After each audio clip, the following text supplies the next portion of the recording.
Oi, oi pessoal, tudo bem com vocês? Sejam muito bem-vindos a mais um vídeo aqui do Crialité. Eu sou a Catarina e hoje eu tô nostálgica e com frio. Eu tava aqui pensando sobre algumas leituras que eu já fiz, sobre algumas experiências que eu já tive com essas leituras. Eu separei alguns livros aqui em específico que eu tive uma conexão muito grande com a leitura, muito grande com a obra, mas enfim, então vou conversar com vocês sobre essas leituras hoje. Algumas são mais recentes, não falei sobre elas aqui no canal ainda, outras já são conhecidas de vocês, que já citei por aqui, mas enfim. Antes da gente começar, eu já quero convidar todos vocês que não são inscritos aqui no canal a se inscrever aqui embaixo, deixar o teu like e o teu comentário me contando aqui embaixo se tu já leu algum desses livros, como que foi a tua experiência, ou qual livro que tu leu que te causou um sentimento semelhante aos que eu vou apresentar aqui pra vocês. Compartilha esse vídeo com os teus amigos também que gostam de literatura pra esse canal crescer cada vez mais. Eu dependo muito da ajuda de vocês pra esse canal ter mais visualizações, mais pessoas acompanhando, então já agradeço todo mundo que tá me ajudando aí na divulgação. E quem tá chegando agora, por favor, venha nessa corrente junto com a gente. Aproveita também e acompanha o Crialité nas outras redes sociais, no Twitter e no Instagram. Eu sempre deixo os links aqui na descrição do vídeo pra vocês, pra quem quiser me acompanhar por lá. Bom, sem mais delongas então, vamos lá pra esse vídeo, porque eu tenho muita experiência literária pra compartilhar aqui com vocês.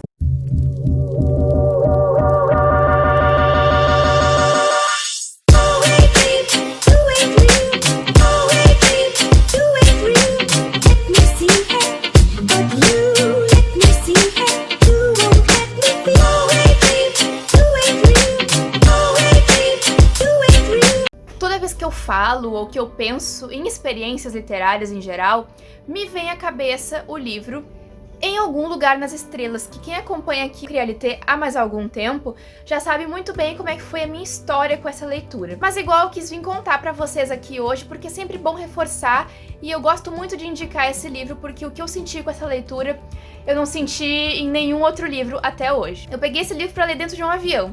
Eu li o primeiro capítulo e falei, tá, não é agora, não é meu momento, deixa pra outra hora. Quando eu voltei pra casa depois de um tempo, eu resolvi que eu ia pegar ele pra ler de novo. Era uma madrugada de chuva, na verdade, eu li ele todinho durante a madrugada, por ele ser bem pequeno, e a história também é muito fluida. Ela me deixou bem curiosa pra saber o que ia acontecer, como que os acontecimentos iam se dar ao longo do livro, qual que era a mensagem da história, então foi muito fluida e muito rápida. Aqui a gente vai encontrar de uma forma muito delicada um cenário pós-Segunda Guerra Mundial, onde reina a dor, onde reina o sofrimento das perdas, a distância entre as pessoas, a solidariedade. Aqui nós vamos acompanhar o Jack. Ele perdeu a mãe nesse meio tempo e ele tá ali com o pai, que é militar. Ele e o pai não são muito próximos e o Jack sofre muito a perda da mãe. Ele era muito apegado a ela, inclusive, gente, esse livro aqui, ele é o dono de vários trechos que me deixaram apaixonada. Eu me emociono muito com essa leitura. Eu chorei, eu ri, eu fiquei desesperada, eu fiquei angustiada, eu tive todos os sentimentos, melancolia principalmente, parece que tem uma aura de melancolia que envolve esse livro. Tudo aqui me prendeu e tudo aqui me deixou extremamente desamparada. Essa história se passa aqui no Maine, quando o Jack ele vai pra uma escola que o pai dele envia ele acaba ficando perdido ali, literalmente em meio à solidão, porque ele não conhece ninguém, até que ele se aproxima de um menino muito peculiar, que se chama Early. O Early, ele tem uma característica muito especial, ele consegue ler os números do pi. Sim, o pi é aquele que a gente estuda na escola. Cada número de pi conta uma história a respeito da jornada dele. E o Early, ele tem esse poder, ele consegue entender a história do pi. A partir daí, a autora mistura fantasia com realidade, cria ali uma realidade fantástica. Gente, assim, ó, eu não tenho palavras pra descrever esse livro. A gente vai embarcar numa jornada de autoconhecimento, de amizade, de amor, de carinho e muitas coisas mais que, assim, eu fico arrepiada falando sobre esse livro, porque ele significa muito pra mim. Ele traz uma história mais bonita ainda, singela, delicada, que sabe abordar os temas que está trazendo, que nos conecta aos personagens, que nos faz estar do lado deles e em busca do que eles estão procurando. Eu não quero contar muito mais sobre a história pra não dar spoiler pra ninguém, eu só quero dizer que, por favor, quem ainda não leu esse livro vai se apaixonar e tem que se deixar levar por essa história da autora Claire Vanderpool, porque esse livro, gente, ele vai te pegar pela mão e vai te levar junto com esses dois meninos numa viagem de barco, para conhecer a ursa maior, para enfrentar os nossos próprios medos, para não se sentir sozinho, pra gente encontrar a amizade, a felicidade e todas as coisas que nós acreditamos que nós merecemos. Então esse livro passa uma mensagem muito bonita que ficou no meu coração até hoje. Eu tenho um carinho muito grande, muito especial por essa leitura. Minha Vida Agora vai contar a história da Elizabeth, ou Daisy. Basicamente ela gosta que chamem ela de Daisy. Ela vai nos contar aqui quase que uma forma de diário, uma viagem que ela faz lá pra Inglaterra, onde ela vai visitar a sua tia e primos. O que ela não sabe é que tá prestes a acontecer uma guerra lá na Inglaterra, e o mundo dela vai virar completamente. Ela vai passar de uma pessoa completamente rebelde e mimada, vai passar por toda uma desconstrução como personagem, uma jornada de heroína, uma jornada de herói. Só que isso tudo é retratado de uma forma muito melancólica e muito triste. Esse livro aqui é triste, já aviso pra vocês. E assim, gente, me pegou de jeito essa construção da guerra, de como funcionou aquela guerra, de como funcionava a vida da Elizabeth, da Daisy antes, de como funcionava a vida com os primos, a vida da tia, como ela, apesar de ser parente daquelas pessoas, ela não tem contato nenhum, ela não conhece quem são elas, ela não conhece a dinâmica daquela família, ela é nova-iorquina, né? Então ela é uma forasteira naquela região, naquele país, naquela cidade, e tudo isso no meio de uma guerra. Ela é uma adolescente, ela tá acabando de descobrir a vida, que ela cita até mesmo pra nós no início do livro, que ela nem lembra como é que era a vida antes da guerra. Aqui atrás a gente tem uma breve descriçãozinha do que é a sinopse e simplesmente ela não entrega nada pra nós. Eu acho que esse livro aqui, ele é mais de interpretação, ele funciona mais a partir de como a gente vê as coisas, de como o leitor viveu e como ele teve sua bagagem para construir esse livro junto com a autora. Eu já vim muito empolgada para essa leitura e eu tenho um carinho especial por ela por causa do filme. Senão, talvez eu nem teria conhecido o livro. Eu recomendo que vocês façam essa leitura, então. Ela pode surpreender muitas pessoas. O próximo livro que eu trouxe aqui é também da Dark Side Books, e esse eu já comentei pra vocês aqui no canal em um outro vídeo, mas eu queria contar pra vocês que eu tive uma relação de início um tanto complicada com esse livro, mas depois que eu consegui interpretar e entender todas as várias camadas que a autora soube abordar com excelência e trazer para nós durante as páginas de uma forma muito delicada também, de uma forma natural, vamos dizer assim. Eu tô falando do livro A Longa Viagem a um Pequeno Planeta Hostil.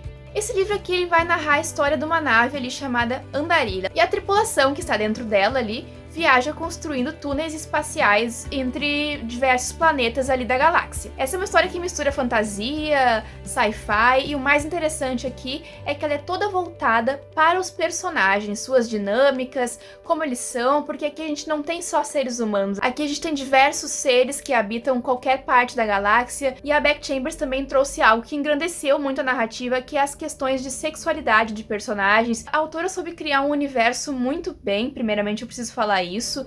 Eu me cativei pelos personagens, não só pelos personagens, mas pela narrativa, pela forma de escrita da autora. Eu tive certa dificuldade no início, achei ele um pouco lento, mas já aviso pra vocês que é sim uma leitura que não é tão fluida quanto as que eu falei aqui, mas que não perde nenhum ponto por conta disso. Eu tive uma experiência linda com esse livro, eu fiquei emocionada em algumas partes, assim, pelos detalhes que a autora traz e pela carga dramática, porque vários desses livros que eu citei têm uma carga dramática, é até difícil achar algum livro que não tenha uma certa carga em alguma parte da sua história, mas eu digo pra vocês que é muito interessante acompanhar o ponto de vista da Beck Chambers aqui, o que ela traz pra gente de inovação, de coisas diferentes, desses seres, da construção social aqui que ela cria, de questões de sexualidade. Nós temos personagens de vários gêneros diferentes, e isso é um ponto muito positivo para a obra também, porque ela teve uma sensibilidade e uma naturalidade para abordar esses assuntos aqui.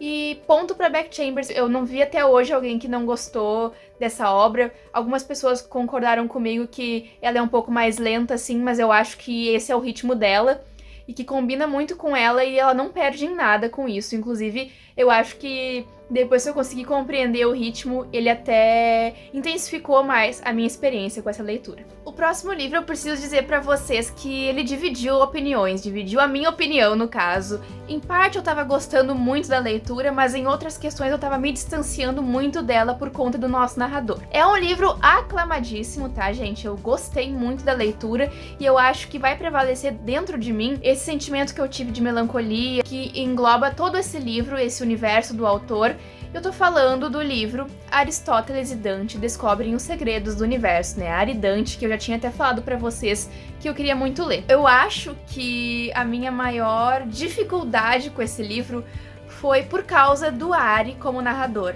Esse foi o meu maior problema com esse livro, porque eu achei a história muito complexa, no sentido de bem estruturada, tá? Ela não é uma narrativa rasa, ela não é uma narrativa difícil, ela é complexa, mas de fácil entendimento. Ela não deixa pontas soltas, ela traz aqui uma história linda de autoconhecimento, uma história de paixão, de amor, de amizade, de companheirismo e muitas coisas mais que envolvem aí a vida de vários adolescentes, o Ari e o Dante, o Aristóteles e o Dante, que eles acabam se conhecendo. O próprio nome deles já é algo que os aproxima, mas ao mesmo tempo eles vão se aproximando por serem pessoas completamente diferentes, mas acabam percebendo que há algo mais além da amizade, né? Eles são pessoas muito próximas e, gente, eu preciso dizer pra vocês, esse livro é tragédia atrás de tragédia. Não necessariamente acontecimentos horríveis um atrás do outro, mas coisas que acabam acontecendo que complicam ainda mais o que a gente quer que aconteça. Mas a minha maior dificuldade foi com o Ari como narrador, porque às vezes eu me cansava da narrativa dele. O ponto-chave de tudo isso é que eu queria saber mais sobre o Dante. Eu fiquei muito apaixonadinha pelo Dante, assim, pela forma como ele é, pela pessoa que o Ari nos contava que ele era. Esse é outro ponto também que eu fiquei querendo saber quem era o verdadeiro Dante, entendeu? Eu queria saber do ponto de vista do Dante quem ele era. Mas eu acho, como eu falei pra vocês, que vai permanecer aqui a lembrança que eu tenho com esse livro, do sentimento que ele me causou, aquela tardezinha de chuva, o friozinho. Então é essa imagem que vai permanecer na minha cabeça. O Benjamin, que é o autor, né? Ele tá escrevendo uma continuação que nós merecemos, eu acho. Eu li esse livro agora, mas teve uma galera aí que já leu há um tempão, né? E todo mundo merece uma continuação, porque eu quero sim saber o que se deu depois de tudo isso aqui, gente. Porque, assim, é uma história que, mesmo tendo momentos melancólicos, momentos de tristeza, bastante tristeza, eu consegui sim terminar essa história muito satisfeito, mas é claro, querendo saber mais que o autor tem pra nos entregar ainda. A Noiva Fantasma. Tem muito livro da Dark Side aqui nessa lista, né? Mas é que o selo Dark Love, gente, o selo Dark Love, quem já leu sabe do que eu tô falando. Eu lembro de ter lido esse livro na praia. Eu acho que não era o melhor cenário pra se ler esse livro, mas foi onde eu acabei lendo e foi onde eu acabei descobrindo que ele também ia se tornar um dos meus favoritos da vida. E nós vamos acompanhar aqui a jovem Lilan. Ela e o pai dela estão falidos. Eles não sabem o que fazer, eles não têm muitas condições de seguir em frente porque o pai é viciado em ópio. Mas eis então que um dia surge a proposta para que a Lilan se torne uma noiva fantasma. Mas o que é uma noiva fantasma? A noiva fantasma era uma prática muito comum, não sei dizer se é comum até hoje, acredito que deva existir isso ainda, mas não tanto quanto existia antigamente, onde a noiva viva é prometida a um noivo já morto, uma pessoa que já faleceu. No caso, a Lilan teria que se casar com um homem morto. Mas essa proposta, ela é só um ponto-chave de entrada para muitas coisas que nós vamos encontrar aqui nesse livro. A gente vai encontrar detalhes sobrenaturais, a gente vai viajar por mundos sobrenaturais completamente diferentes, a gente vai passar por lugares, por seres, tudo isso para demonstrar a jornada de amadurecimento da Lilan, tudo que ela precisava enfrentar para descobrir quem ela realmente era. Essa história ela é muito cativante, muito mesmo. Eu fiquei apaixonada por vários personagens aqui que a história apresenta pra gente, principalmente pela Lilan, que é uma protagonista bem carismática. É muito fácil da gente conseguir entender a dor dela, do sofrimento ali, de ela precisar ter que fazer alguma coisa, de ela ter que abrir mão das suas necessidades em prol de algo maior. E de tudo que ela vai passar durante essa jornada para poder entender verdadeiramente o que ela vai viver, para conhecer as pessoas, para conhecer as famílias, para conhecer tudo que envolve esse convite inusitado que ela recebeu. Essa aqui é mais uma história que eu recomendo muito para vocês, que eu tive uma experiência linda com esse livro.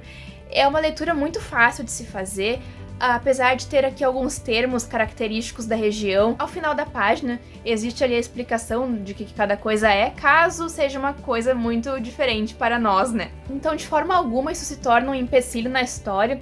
Isso até engrandece, porque a autora tem muito conhecimento, né? A autora Yang Zixu traz muitos elementos da cultura e isso é muito interessante porque se passa lá a história. Então a gente é transportado literalmente, eu me senti junto com a Lilan, junto com a ama dela, contando ali a sua história e compartilhando esses momentos com a gente, como se eu fosse uma telespectadora única da história. É muito interessante aqui a proposta que a autora trouxe, eu fiquei muito envolvida por essa leitura, então eu recomendo muito essa leitura também. Bom, gente, eu ia até trazer mais alguns livros aqui pra vocês, mas eu acho que esse vídeo vai ficar muito grande mesmo, então essas foram as indicações de hoje.